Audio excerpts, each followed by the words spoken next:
those of you who didn't get a chance to go on the inside, it's a very interesting outing today, cross-examination of the DSS guy who said of all the tweets done in 2025, my own was most important.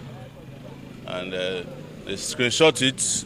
The name of the guy's job is screenshot expert.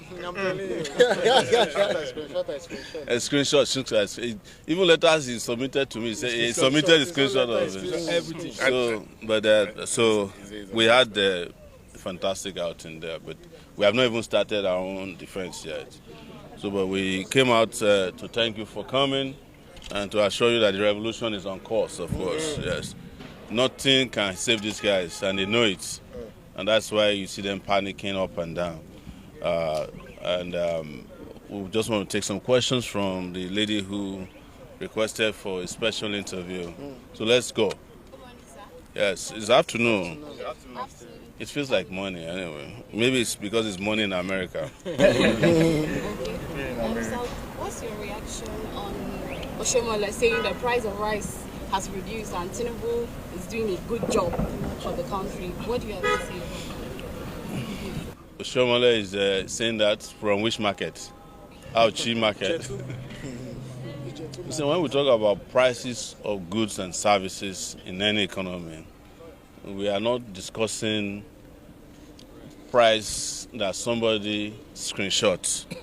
We are talking about the purchasing power of the people of the country to purchase goods and services based on their remuneration or their ability to function very well in the country.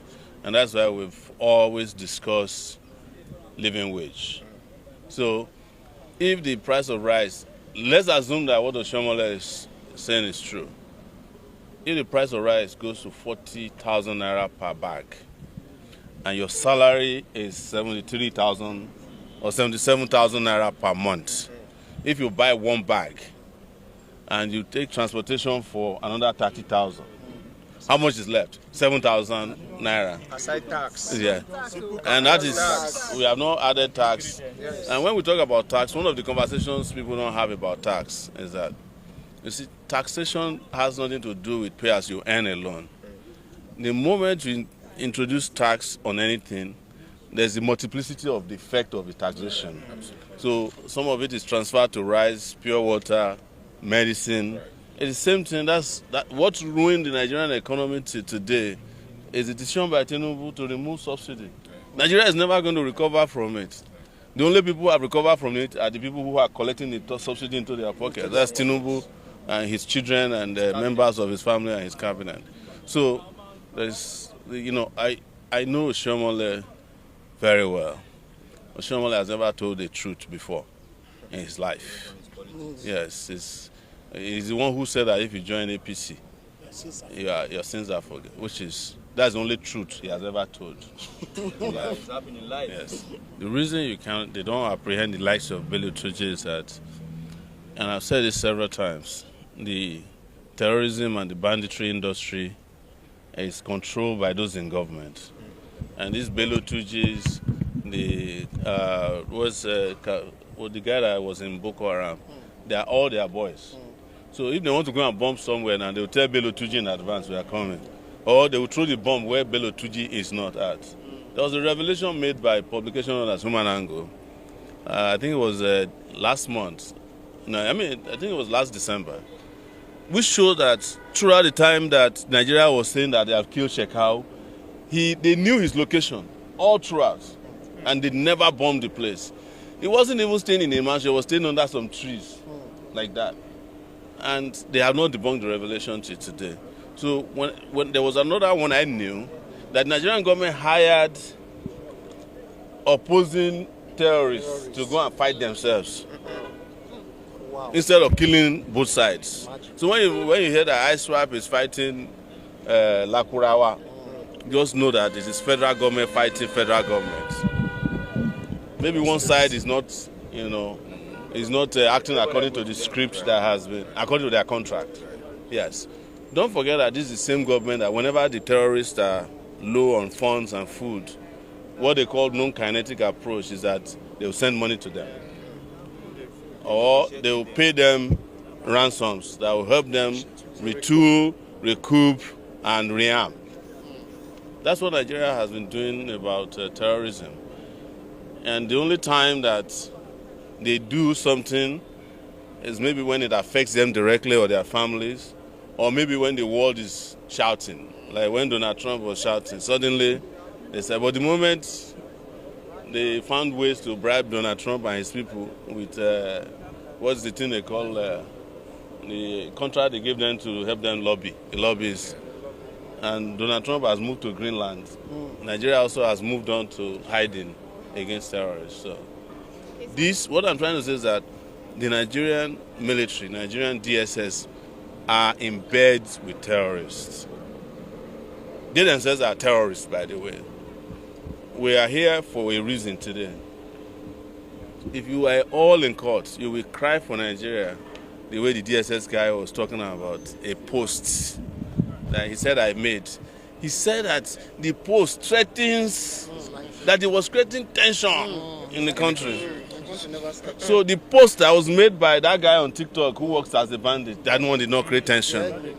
The post made by the government threatening human rights, that one doesn't create tension. The action by terrorists abducting people doesn't create tension.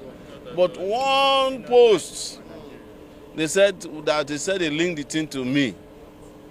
And that the thing, he said, in fact, his final word is that because of this kind of post that Sowore has given, our world has become more difficult.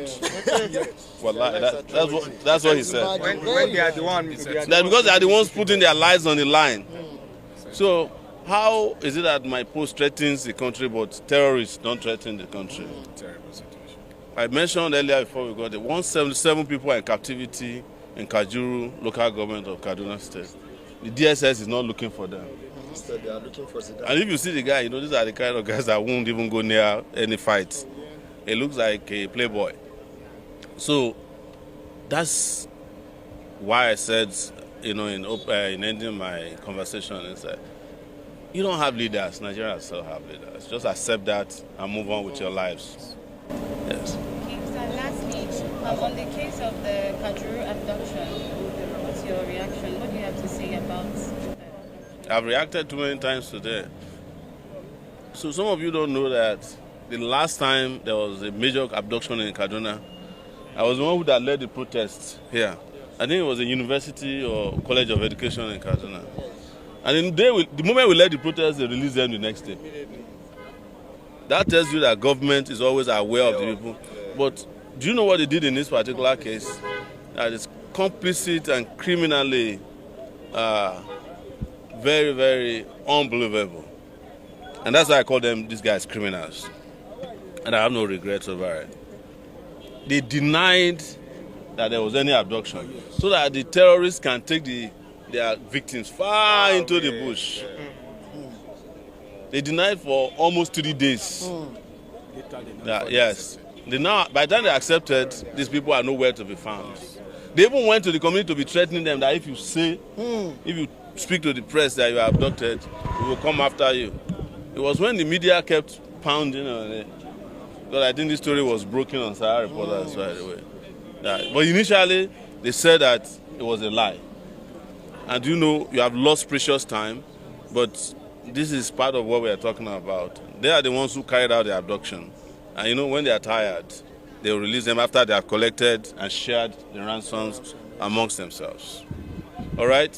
So that's it. Is anyone else with any questions for me? Yeah. So we are good for today, but we are not good for the future until we liberate our country. Okay, sir.